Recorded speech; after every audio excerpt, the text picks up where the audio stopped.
I'm State Auditor Tom Schweich. It's a pleasure to be here with you tonight to deliver the results of the audit of the Rockwood School District.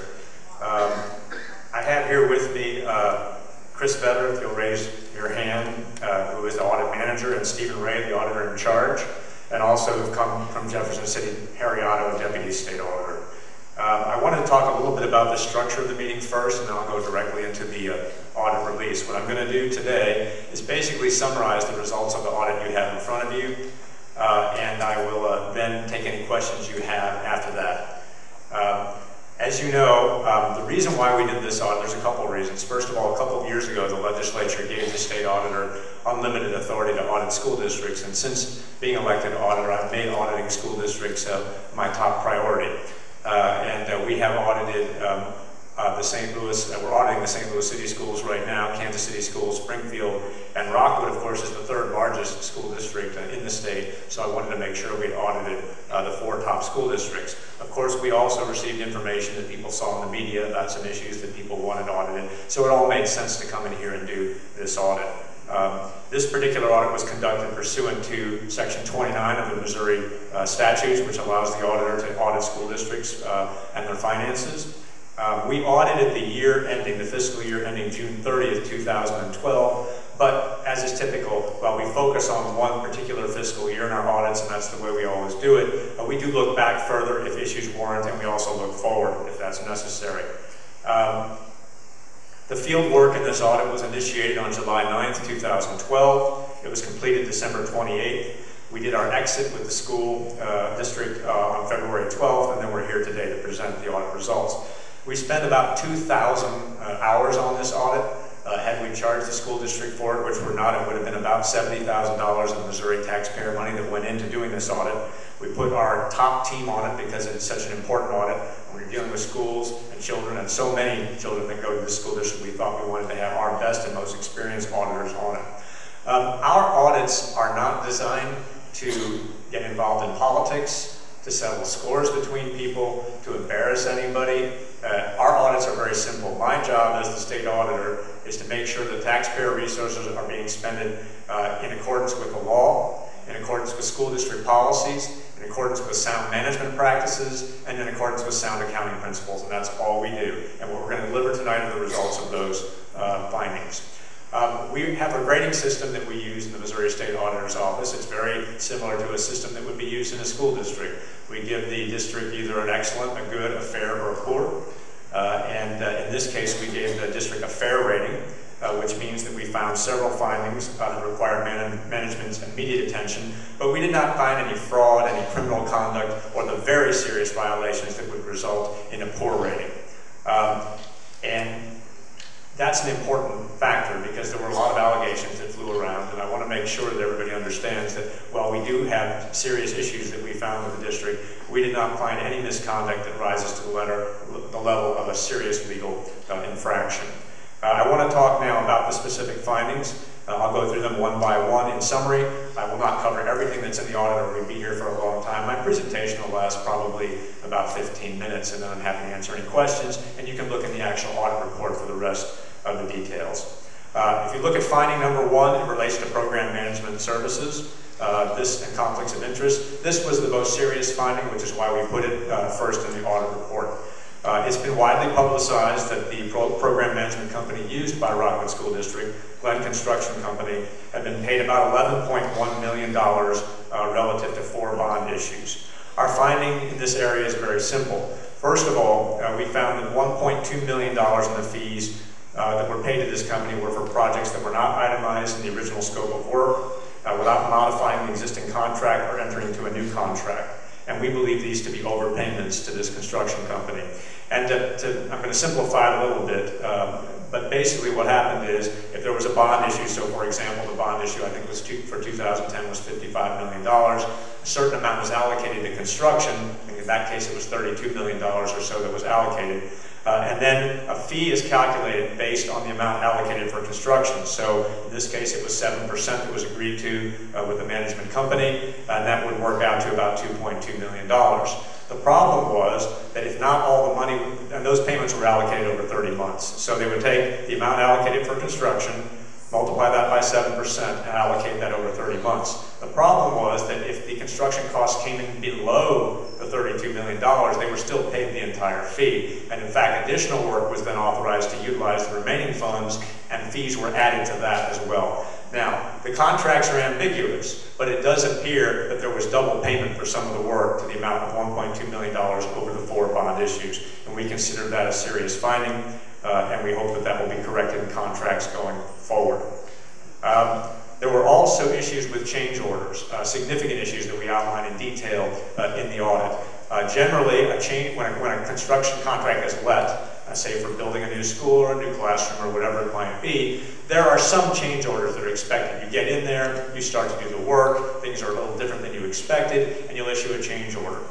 In this particular case, though, we found very large change orders, often for work that was unrelated to the original scope of work, and sometimes even at a different site than the original scope of work, and we don't believe that is an appropriate item for change orders. That's where you have a competition, that's where you let out a new contract, that's where you give an opportunity for other bidders to bid and hopefully get a lower and better price. I'll use one example. We did not look at every construction project. We would have been here for years, but we looked particularly for 2 years at Marquette High School.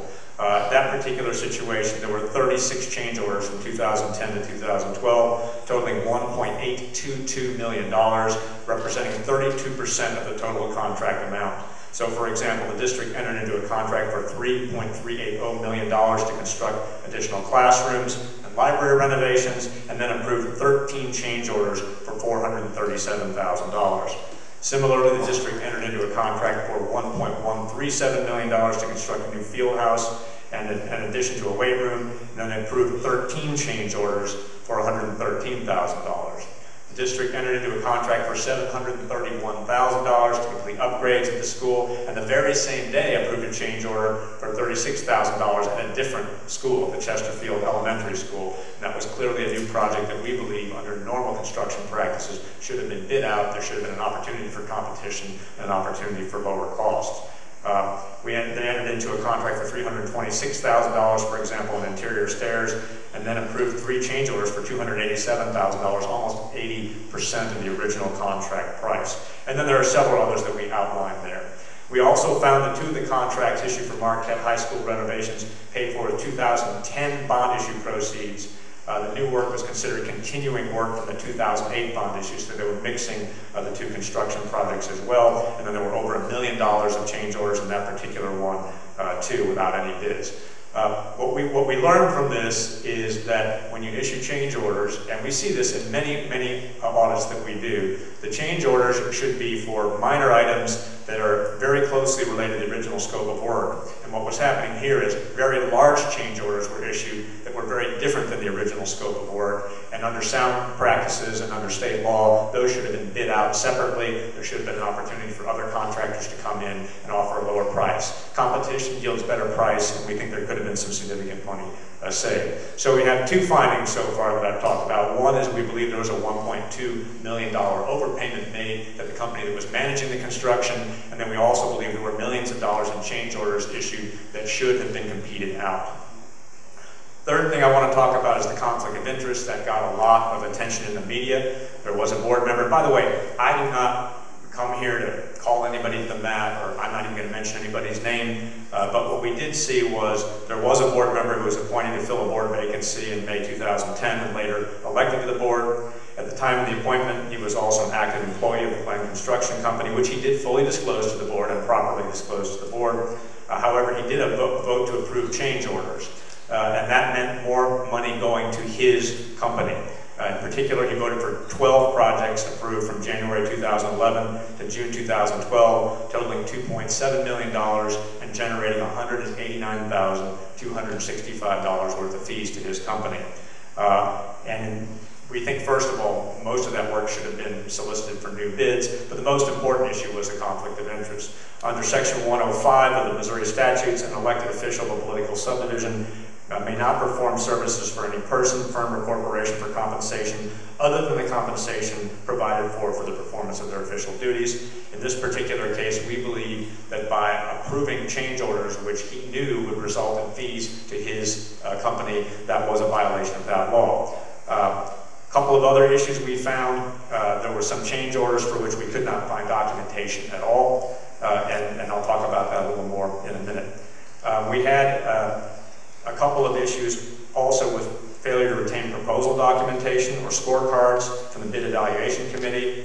We found that to be an issue as well. There was significant documentation that was missing with regard to several projects, which you can read about more in the actual audit report.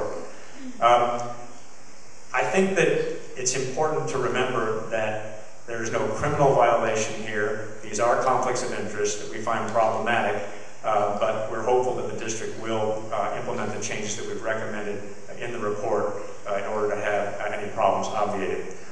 Last thing I want to talk about relative to construction services is the way that the program management company was given its contract to do the work. As you know, it's been one company, Glenn, that's been doing the work for many, many years, and there really hasn't, we believe, been an adequate opportunity for other companies to manage those projects.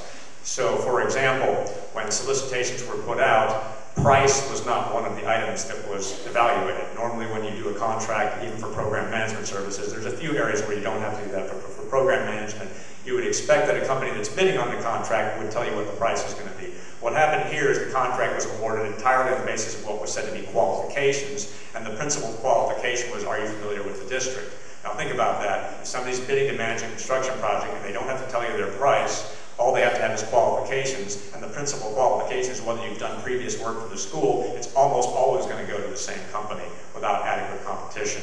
In this case, the contracts were awarded and then the price was negotiated, what percentage of the bond issue would be given.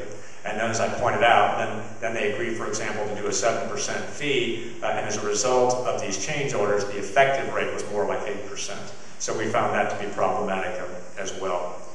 Our recommendations always flow from our findings, and we want to talk about what our recommendations are. First of all, we want the board to ensure that all services to be provided and fees to be paid are clearly documented in a contract to avoid any confusion or misunderstanding, and there should be, we believe, an attempt to collect overpayment of fees if at all feasible. The response of the board was good. They said they're going to take a lot of time. They already have taken a lot of time, and they intend to take more time looking through these contracts to see if they can recoup any fees. But more importantly, going forward, they're not going to make those same mistakes, and we appreciate the constructive attitude that they had toward that. We also asked for improved planning and monitoring of change orders, soliciting bids when change orders really involve new work that can easily be competed out. And the response is that in the future, construction projects will be more clearly defined, and if change orders are substantial, they will compete those projects out. So that's very important as well. We also asked that they ensure board members avoid participation in decisions or other situations that could result in the appearance of an actual conflict of interest. In this particular case, the district said they did not want to implement that change. They did not believe there had been a conflict of interest. They claimed to have a legal opinion, which we've seen. We don't believe the legal opinion supports the position that there was no conflict of interest. We think very clearly that if somebody is approving change orders that will result in fees going to their company, that is a conflict of interest under state law, and we're hopeful that that will be changed.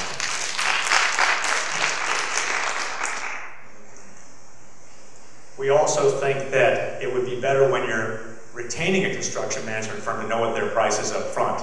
It's highly irregular to give a contract to somebody and then say, okay, now what's the price going to be? I know that if I were going to make an addition on my house, I would want to know what the price is before I awarded the contract. It's as simple as that, and we hope that that will happen. Let's move on to the second finding. That's the most serious finding here. I can tell you that if that hadn't been an issue, well, we found numerous other issues that we will talk to you about in a few minutes. The rating of the school district would have been much higher. That was the principal problem because it involves tens of millions of taxpayer and bond issue dollars, and we believe a lot of money could have been saved had the situation been handled appropriately. Okay, let's talk a little bit about bond financing, which is number 2 in your audit, finding number 2. We found that the district used the same provider to serve both as a financial advisor and the underwriter for several general obligation refunding bond issues. Using the same provider as the financial advisor is a conflict of interest. You can't provide objective advice if you're the one that's going to be getting the fee, and we've asked that that be corrected. It's possible that people didn't understand what the rules were, but the state law, we believe, would require that there not be such a conflict of interest.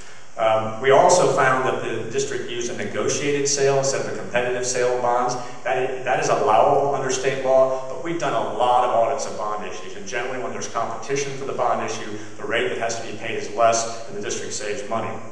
So while the issue of the conflict of interest serving as the financial advisor and the underwriter, we believe, is an actual conflict of interest, and contrary to state law, the issue of whether there has to be a competitive process rather than negotiated sale is not required by state law, but is simply a better practice, and we would recommend that. Our recommendation then, of course, always flows from the finding, which is that the district discontinue using an underwriter who also acts in a dual capacity as financial advisor, and the district has said very clearly we agree, and we will implement that recommendation. We're very pleased with that. Procurement cards, that was finding number 3. Approximately 19% of the full-time and part-time faculty and staff had district-issued procurement cards as of June 2012. Each is a Visa credit card, most with a transaction limit under $1,000, and monthly spending limits between $2,000 and $6,000. However, we have actually found that some of the cards have limits ranging between $10,000 and $1.5 million monthly. That's a pretty high limit, $1.5 million.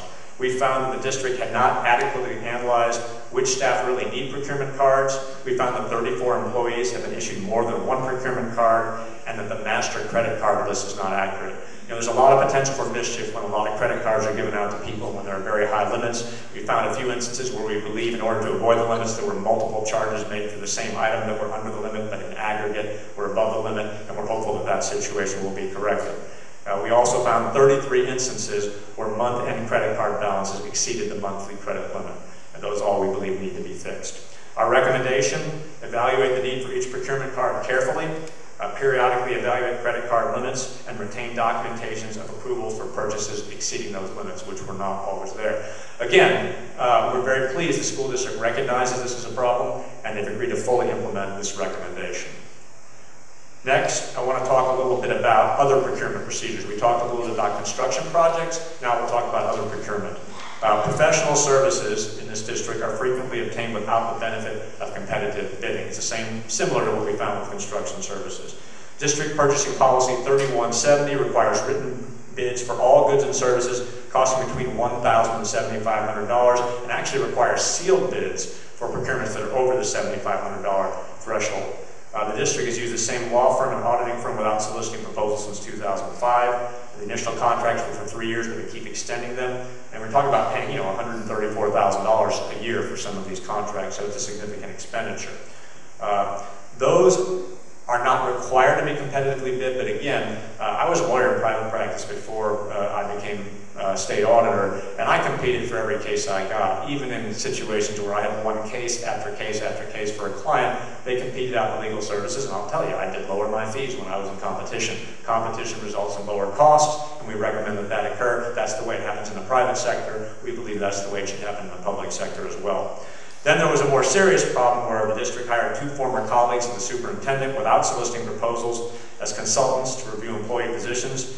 Each was paid $30,000. District policy is very clear. If it's over $7,500, there should be competition for those services, and that competition did not exist, and that was a violation of district policies. We also found the district had not solicited bids for vendor fuel card services since September of 2007, and over $227,000 were spent on those contracts in 2012. Again, we do these audits all around the state. Competition reduces prices. Competition is required by the internal policies of the school district, and we found examples where those policies were not followed. So our recommendation, again, our recommendations always flow. They're pretty obvious. Ensure compliance with district purchasing policy, and we believe modify the policy to require periodic and competitive selection processes when retaining any professional services. We understand the district is in the process now of reviewing those policies, and we'll have a further statement on that later. We're hopeful that that will be in accordance with what we've recommended. Finding number 5 in your report is relative to receipting procedures, and we did find this to be a relatively serious deficiency here. Most departments and our programs do not issue receipts for monies received or issue receipts only for cash receipts. So whether it's a sporting event or whatever, the district takes in money. Sometimes it's cash, sometimes it's a check. The normal practice, and we see this throughout the state, is there should be receipts given, and receipts should be numbered so you can see if something's missing. When you don't give receipts or when you don't issue pre-numbered receipts, an opportunity, and I'm only going to say this, I'm going to be very careful, an opportunity for embezzlement exists. We didn't find any embezzlement here. We didn't find anybody stealing any money. But if you don't issue ordered receipt slips, somebody can pull a receipt out and pretend like the money never got deposited and then pocket the money. And while we didn't find that here, we have found that in many instances around the state where people took money by avoiding the receipting process. We also found they couldn't locate certain checks for about $9,000 worth of money that should have been there. And we think there has to be a more careful control over how money is brought into the school, how it's deposited, how receipts are handed out, and to create a good audit trail. You know, it's hard to believe that people working for a school district would ever be so inattentive to the needs of the students as to take money for themselves. And as I said, we did not find that here, and I'm not saying that happened here, but we have seen it in other places around the state. And the only way to prevent it is to have very clean and clear processes for bringing money in, issuing receipts, depositing money, and keeping the books reconciled. And we found some deficiencies in those accounting controls here in the district. So our recommendation is please ensure pre-numbered receipt slips are issued for all monies received. The district has said they will do that. To ensure receipt slips are issued or transmittal records are signed, the district will improve the controls. So again, while we believe it's a fairly serious deficiency, we were very pleased with the positive and constructive attitude that the board had about implementing this recommendation, and we're confident that it will be implemented. Let me talk a little bit about capital assets and fuel usage. Procedures to account for district property are not adequate. There's no annual physical inventory of district property. And capital asset listings we found were not accurate or timely updated. Now we think this is pretty important. School districts have massive amounts of assets. And in the last few years, many of those assets are things like computers and iPads and things that people really want to take. You know, 25 years ago, no one's going to walk off with a desk, you know, but now there are things that people want to take. When we did an audit of the Kansas City School District, which had done an inventory, we found $4 million worth of missing property. Much of it in the way of electronic equipment that we think people just have walked off with. And because they had inventory, because we were able to quantify it, now they put little computer chips in all their electronic equipment so they can track it if it's taken. So you can't do any of that unless there's an initial inventory and you can see what's missing and what's not available. So we're hopeful that, that we would have much better inventory being performed here, and therefore property can be tracked and the opportunity for theft or misuse would be drastically reduced. We also found that some assets could not be located. We believe that some assets that are on old inventory lists have been disposed of many, many years ago, but no one could say for sure. So we thought that was a little bit sloppy and could be improved. A couple of examples we found 4 vehicles were listed on the vehicle listing twice, overstating vehicle costs by about $109,000. 2 vehicles were listed with the same license number. 4 vehicles on the district fuel card were not included at all on the capital asset list. No one likes to do inventory. It's like the most boring part of the job, but it's really a way to make sure that public assets are adequately protected, and we're hopeful that those procedures will be improved. I want to talk a little bit about vehicles and fuel use. We found that the controls and procedures over fuel use need improvement. Again, with gas prices as high as the way that they are, we see all around the state people abusing fuel and mileage policies. It's very, very common finding in our audits. And we found that, for example, the district maintains 2 diesel fuel tanks but does not document or reconcile fuel pumped to fuel invoices. That's an essential practice, especially when gas prices are so high and the opportunity for misuse is so great. Mileage logs are not maintained to monitor usage of vehicles. Mileage logs are very, very important. We recently did an audit where we found one employee of a particular city had logged 55,000 miles on their car that was given to them by the city. This was a city that was 0.6 miles in diameter. We basically concluded they would have had to drive around in circles for an entire year to actually use 55,000 miles in performance of their job duties. We can't tell whether that's happening here or not because there are not adequate mileage logs. So our recommendations are to maintain complete, accurate, and detailed capital asset records, conduct an annual physical inventory, compare the results to detailed records. The district is worried, they said, about the costs to do so, but I can assure you it will pay off great dividends because you'll be able to control your inventory better and there'll be less opportunity for theft. There is now better inventory controls, they said, and they're performing monthly reconciliations of capital assets to records. We also recommend that the district perform documented periodic reconciliation of fuel purchased to fuel used and investigate any discrepancies. The district has said they've agreed to do that and will prepare a monthly report. So we're very pleased with that. There's a finding about the contract of the superintendent. It got a lot of attention. There is a minor discrepancy there, though this turned out not to be a major issue. Let me explain. The superintendent's contract for the 2012-2013 school year provides for $150,000 worth of life insurance, but the district has actually been paying $500,000 worth of life insurance. My understanding is, and we believe this to be true, the agreement was for a $500,000 policy. It was just a mistake in the contract. Based on our review of other school districts, it's not unusual to give a superintendent a $500,000 contract or a life insurance policy, so we don't have a problem with it. It's just a question of making sure the documentation accurately reflects what has been agreed to. A minor finding, not a major finding, and the district is implementing that finding. We found some problems with attendance reporting and controls. The district's attendance system does not adequately limit the time frame in which changes can be made to attendance records. So when students are marked as absent, there's a long time where people can change it and say that they're present. And we feel that there's actually no report generated or reviewed by district personnel to make sure it's accurate. And the reason I bring that up is, and you may have read about this, it's a national issue now, there's a lot of attendance fraud going on around the country in school districts. We found a very egregious example in St. Louis City schools last year where somebody was routinely marking students who were absent as present. It's not just a matter of showing, hey, I've got good attendance. You qualify for greater federal funds if you're misrepresenting attendance, and it can be a very serious situation. So we're hopeful that there will be additional controls and procedures to ensure that student attendance data is accurately recorded and reported, and all changes are reviewed for accuracy. And the district has indicated that they will fully implement that recommendation, and we're very pleased about that. Last thing we found were some problems with computer controls, passwords, security. My understanding is the IT department just today has issued a revised response to our audit findings. They say they have those procedures in place. When we met with the school district to talk about those, no one indicated that, but we're very pleased now that they've said today that they're implementing those changes relative to computer controls, passwords, security. It's very important. I mean, hacking is a big deal now. You want to make sure you have procedures and policies in place to prevent that. That's a very quick summary of what the audit found. The most serious finding relates to the Glen construction situation, what we believe to be overpayment of fees, lack of adequate competition in the picking of a construction management company, and then particularly the lack of competition in managing major changes to the scope of work of the contract.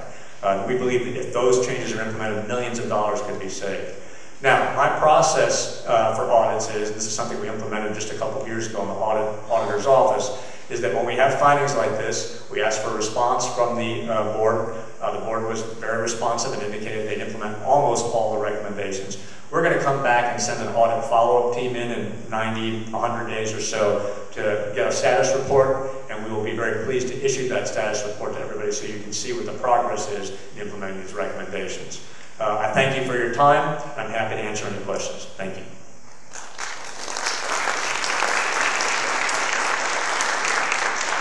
Yes, Senator Cunningham. Yes, thank you so much. This was very informative. Auditor Schweich, I don't know if anybody's figured this out, but if all the recommendations that you gave and all the findings that you had were implemented, how much would the taxpayers in the district save? That's a very good question. We can say that certainly the $1.2 million would have been saved. That's a hard number. It's impossible to say how much would have been saved on construction had there been better competition. We know competition lowers costs, but until you see the competition, you can't tell. So it's somewhere north of $1.2 million.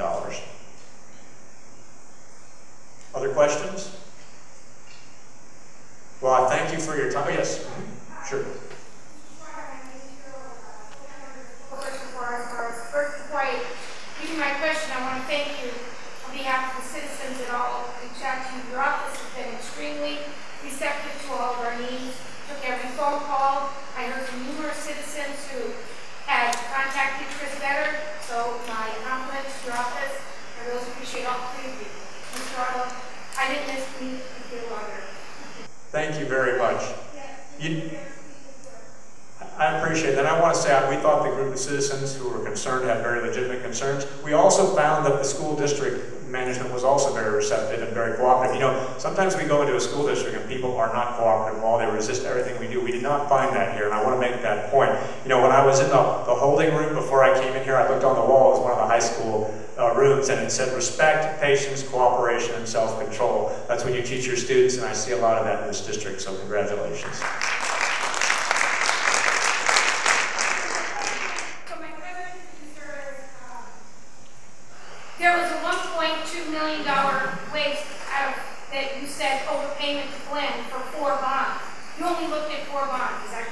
That's correct, because we have a limited scope in our audit. We would have been here forever if we looked at everything, but that was for those projects. And we've outlined exactly what we think the overpayment was for each bond issue, going back to 2003. Look to find and recoup those fees from the other bonds, because just as an example, my heart is very close to Eureka High School. Coaches like Tom Sumner and Ralph Giannino, and they're dying for a locker room over there. $1.2 million would have got in their locker room, right there. And now I don't even want to think about the other one. How do we recoup the other overpayment charges, or can we? Well, the issue of recoupment is a tricky one because the contracts, as we say in the audit, were kind of loosely worded.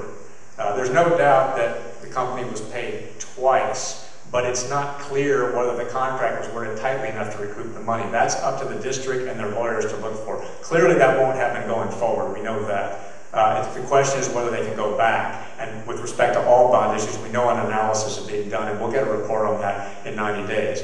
But again, when you hear double billing, sometimes you think of criminal activity, like someone fraudulently billing.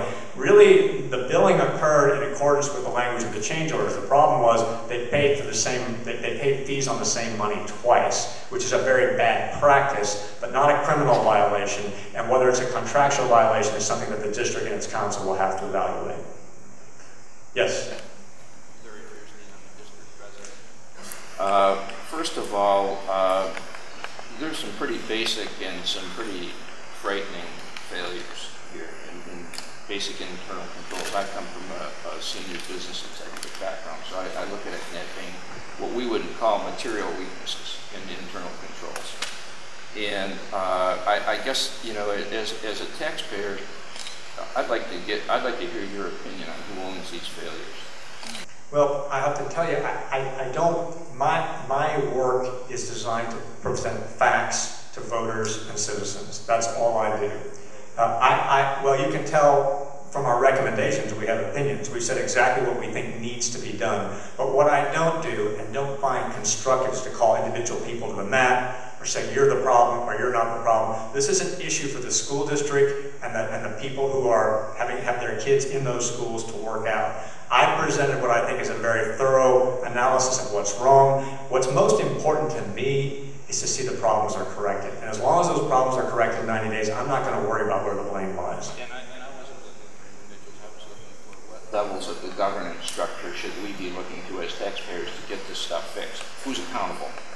Well, I mean, in every school district, the board and the superintendent are responsible for what happens. But I think what you ought to do, and again, I really do try to be constructive when I do these, is let's see what happens in the next 90 days. I have had 90-day reports where every audit recommendation was fully implemented. People recognize, you know, it's a huge school district. There's $280 million that comes in and out of the school district every year. It is a lot to follow. I understand that. What we've done is pointed out where the problems are, asked for solutions. We've been very well received. The district was very cooperative. They seem to appreciate that an independent set of eyes is looking at this, and I'm optimistic the problems are going to be fixed. Is a 90-day time scale normal for this sort of thing in your work? Well, when I got elected in 2010, I put that in place, which was when an audit gets a fair or a poor, we come back after 90 days. If they get a good or excellent, we don't. And obviously, I haven't read the details yet, but you have commitment from our board to correct these problems. Almost all of them. There were a couple issues like with the conflict of interest where they disputed our findings, but again, I found that we've audited a lot of school districts in the past 2 years, and I did find a very positive and cooperative attitude on the part of the board here. Right. I mean, we'll issue a follow-up report and we'll tell you very clearly, you'll go finding by finding and say it's either been implemented, it's in process, or it has not been implemented. Which of the actual recommendations that you've made has the board not agreed to correct? I think you said the one. Well, I have to go through it all to remember, but they have an email from a lawyer that says there was no conflict of interest on the part of the one board member. We don't agree with that. And so I tend to rely on your judgment. Well, I mean, we think we're right. Obviously, we wouldn't put it in the report. And then And the other one was that they were concerned about the cost of doing an annual inventory. They're going to evaluate whether that's a good idea or not. But I have to say, I want to put a positive note on this. If you go through this when you read it, they have agreed to fully implement, I would say 90 to 95% of what we've recommended, and we're hopeful that they'll look at the other 5% and agree to at that point.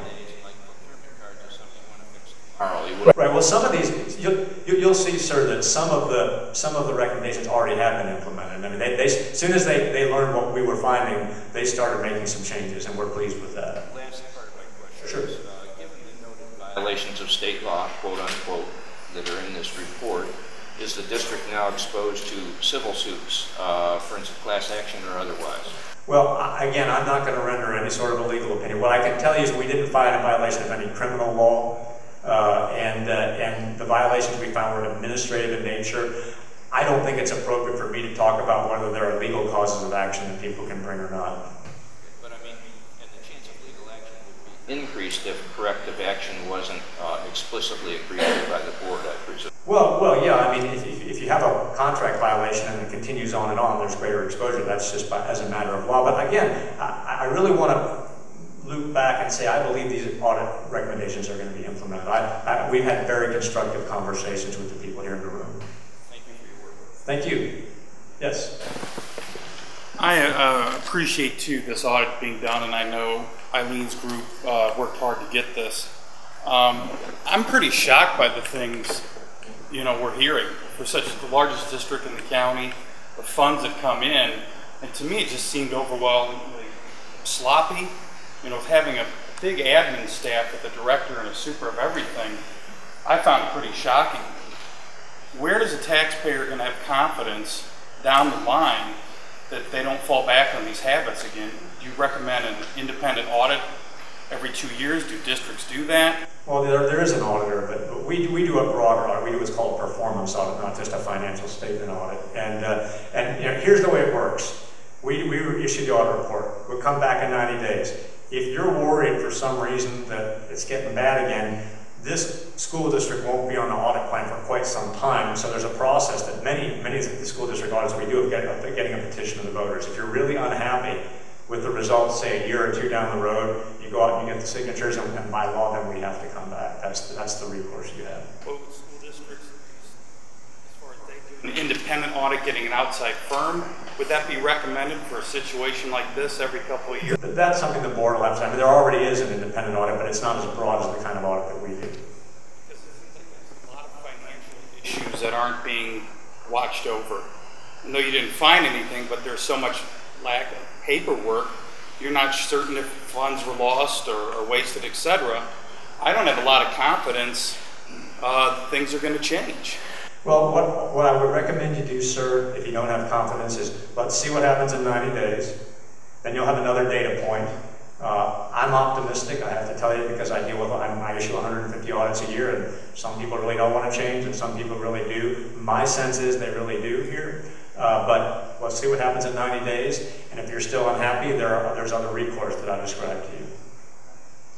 Take one more question. That last question? Anybody else? Yes. Mary Witt. I just have a question with regard to the scope of your audit, please. You referenced the new classroom construction in Marquette, for example. Do your recommendations include commonsensical things like an aging population and increased enrollment, and why do we need such things? No, that's not even within my constitutional authority to look at that. We focus on the actual expenditure of taxpayer resources, not planning for the future. That's something outside our area of expertise. It's very important for me to stay in my lane, and so we do that. Thank you very much. I've enjoyed being here. I like seeing conscientious citizens. I appreciate it.